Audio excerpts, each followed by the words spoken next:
అంతా ప్రజలైన పెద్దలకు చిన్నలకు ప్రతి ఒక్కరికి కూడా ప్రభువైన యేసుక్రీస్తు నామములో మా హృదయపూర్వకమైన వందనాలు తెలియజేస్తూ ఉన్నాము. దయచేసి మీ మధ్యకి రావడానికి గల కారణం దేవుని యొక్క సత్య సువార్తను ప్రకటించి మీ నిమిత్తమై ప్రార్థించుటకు మీ మధ్యకి వచ్చాము. దయచేసి కొద్ది నిమిషాలు దేవుని మాటలు విని మీరు దీవించబడాలని ప్రభు పేరట కోరుతా ఉన్నాం.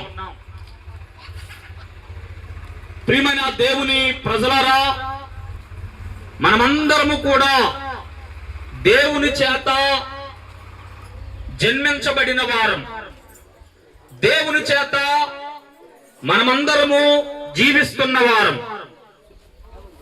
జననము ఆయన చేతిలో ఉన్నది, మరణము ఆయన చేతిలోనే ఉన్నది. జన్మించినప్పుడు నిన్ను బట్టి ప్రజలకు ఎంత ఆనందం కలిగిందో, మరణించిన తర్వాత నీవు దేవునిలో లేదా దేవుని దగ్గరికి వెళ్ళడం అనేది అది దేవునికి ఎంతో ఆనందం. ఈ భూమి మీద జన్మించటంలో ప్రజలకు ఆనందం, నీవు మరణించిన తర్వాత దేవుని దగ్గరికి వెళ్ళడం అనేది దేవునికి ఆనందం. ఒక్కసారి ఈ విషయాన్ని మీరు ఆలోచన చేయవలసిందిగా ప్రభు పేరట మనవి చేస్తూ ఉన్నాను. అయితే ఇప్పుడు దేవుని దగ్గరికి వెళ్ళాలి అంటే పిల్లరా, మానవుడు రోగంతో చనిపోయినా పర్వాలేదు గాని పాపముతో చనిపోవడానికి వీలు లేదు. మానవుడు ఒక వ్యాధిగ్రస్తుడిగా చనిపోయినా పర్వాలేదు, మానవుల్లో పాపం ఉండి గాని చనిపోతే అతగాడు దేవుని రాజ్యానికి వెళ్ళలేడు. ఈ లోకంలో ఉన్న మనము ఈ గ్రామం నుండి ప్రయాణం చేస్తే వైజాగ్ వెళ్ళొచ్చు, హైదరాబాద్ వెళ్ళొచ్చు, అలాగే అనేక ప్రాంతాలకు వెళ్ళొచ్చు. ఇక్కడ ఎలాగైతే మన ప్రయాణము ఈ ఊరు దాటితే మరొక ఊరు వస్తుందో, అలాగే ఈ జీవన యాత్రలో మరణము తర్వాత కూడా మరొక లోకానికి వెళ్ళాలి. మరణము తర్వాత మరొక లోకానికి వెళ్ళాలి. ఈ వాస్తవాన్ని ఎవ్వరూ గ్రహించటం లేదు. ఒక్కసారి మనసు పెట్టి మాటలు వినండి. నీకు నిజంగా మరొక లోకం కావాలా, లేదా ఇదే శాశ్వతమైన లోకం అనుకుంటున్నావేమో? ఈ లోకము శాశ్వతమైనది కాదు. అలాగే నీవు నేను కూడా శాశ్వత కాలం ఇక్కడ బ్రతకము. మనం బ్రతికితే 60, 70, 80, 100 సంవత్సరాలే బ్రతుకుతాం. ఆ తర్వాత మరణంతో మరొక ప్రయాణం కొనసాగించబడుతుంది. అది ఎక్కడికి ఏంటనేది మీకు తెలియచేస్తాను. దానికి ముందుగా రోగంతో మానవుడు చనిపోతున్నా పర్వాలేదు గాని పాపముతో మాత్రం మానవుడు చనిపోకూడదు. మన వాళ్ళు లెక్కలు కట్టినట్లుగా పిల్లరా, మానవుడు రోజుకి ఒక పాపం చేస్తే వారానికి 7 పాపాలు. అదే పాపాలు సంవత్సరానికి లెక్క పెడితే 365 పాపాలు. మానవుడు భూమి మీద బ్రతుకుతున్న తన దినాలలో నోటి మాటల చేత, తన క్రియల చేత, ఎందుకంటే ప్రేమ లేదు, అసూయ, క్రోధం, మదం, మత్సరం, కామం, వీటన్నిటితో మానవుడు నిండిపోతున్నాడు. అబద్ధాలతో నిండిపోతున్నాడు. ఈ పాపము మూటగట్టుకుంటున్నాడు. చివరికి ఆ పాపము ద్వారా వచ్చే ఫలితం, ఆ పాపం ద్వారా వచ్చే ఆ ఫలితం ఏంటినంటే నిత్య నరకానికి వెళ్ళిపోయే పరిస్థితికి మానవుడు జోగిపోతున్నాడు. కనుక ఒక్కసారి ఆలోచించండి ప్రియులారా, పాపముతో చనిపోతే నరకం అనేది ఉన్నది. అలాగే ఈ లోకంలో ఏదైనా తప్పు చేసి స్టేషన్కి వెళ్ళినా, కోర్టుకు వెళ్ళినా, తప్పు చేసిన వానికి శిక్ష ఎలాగైతే విధించబడుతుందో, పాపములో ఉండి పాపములో బ్రతికి పాపములో చనిపోతే నరకానికి వెళ్ళిపోవలసి వస్తుంది. నరకం అన్నది పూల తోట కాదు, నరకం అన్నది ఒక పార్కు స్థలము కాదు, నరకం అన్నది బగబగ మండే అగ్నిగుండము. అగ్ని ఆరదు, పురుగు చావదు, మక్కు తెలియని గోయ్యి, అగాధము, కటిక చీకటి బిలం, ఏడ్పు, పండ్లు కొరుకుట, దాహము దాహమని అరిచినా అక్కడ ఆదుకునేవాడు లేడు. అంత భయంకరమైన స్థలం ప్రియులారా.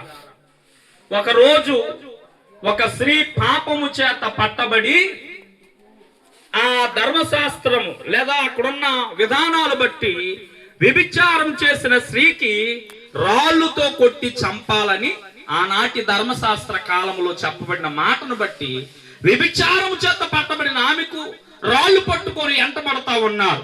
వెంటబడుతున్న సమయంలో ఏం జరిగిందో తెలుసా?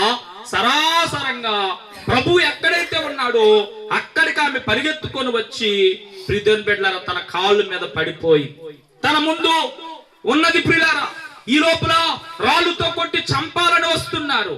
అయితే ప్రభువుకు అడుగుతున్నారు, ప్రభువా ఈమె వ్యభిచారం చేసి పట్టబడింది, ఈమెని ఇక్కడ ఉంచడానికి వీల్లేదు, రాళ్ళు రువ్వు చంపాలని ధర్మశాస్త్రం చెబుతుంది, మరి నీవేమంటావు ప్రభు అనంటే అప్పుడు యేసు ప్రభు వారు అన్నారు, మీలో పాపము లేనివాడు మొదట రాయి వెయ్యండి అని అన్నాడు. ఆ మాట చెప్పి నేల మీద ఆయన రాస్తుంటే అయ్యో మా పాపాలు ఆయన రాస్తున్నాడని వారి పాపాలు వాళ్ళు గుర్తు చేసుకొని ఆ రాళ్ళు కింద పడేసి వాళ్ళు వెనక్కి వెళ్ళిపోయారు. ఇప్పుడు ఈ యొక్క పాపి అయిన ఈ స్త్రీ, అమ్మా నేను కూడా నిన్ను శిక్షించను, ఒక వ్యభిచారిని అమ్మా అనగలిగిన మనస్సు అది దేవుని మనస్సు అండి.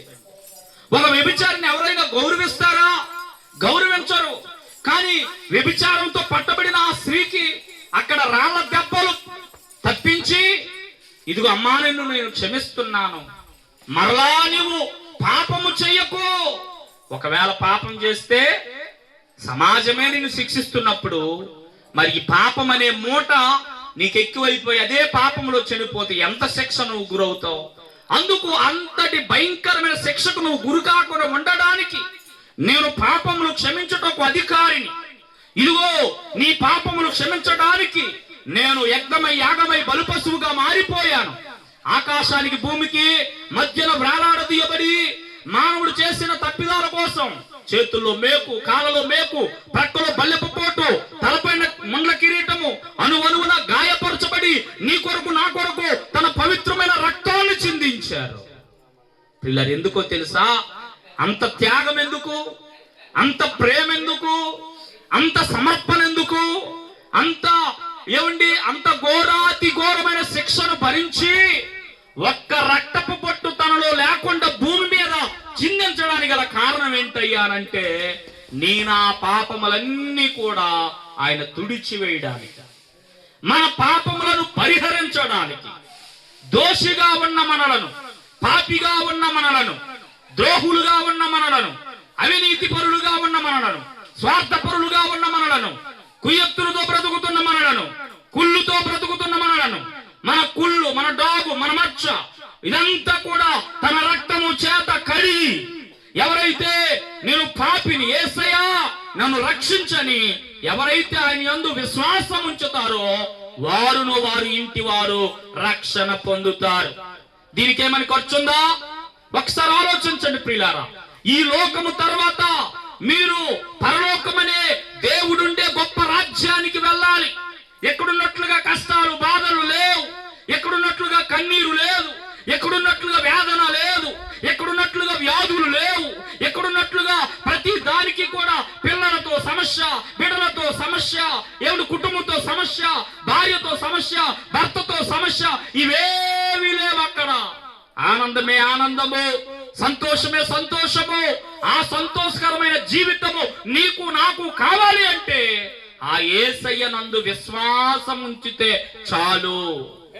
యేసయ్యా నేను పాపిని, నన్ను రక్షించయ్యా, నా పాపము నన్ను బాధిస్తుంది, నా పాపము నాకు రోగాన్ని కలుగు చేస్తుంది, నా పాపము ఈ సమస్యలకు పరిష్కారం లేకుండా చేస్తుంది, ఆ పాపాలు క్షమించడానికి వచ్చావాట, నన్ను క్షమించు, నన్ను రక్షించంటే ఆయన రక్షించటానికి ఆయన సమర్థుడు, శక్తివంతుడు. కనుక మరి దేవుని యందు విశ్వాసం ఉంచండి, మీరు మీ ఇంటి వారు రక్షణ పొందండి.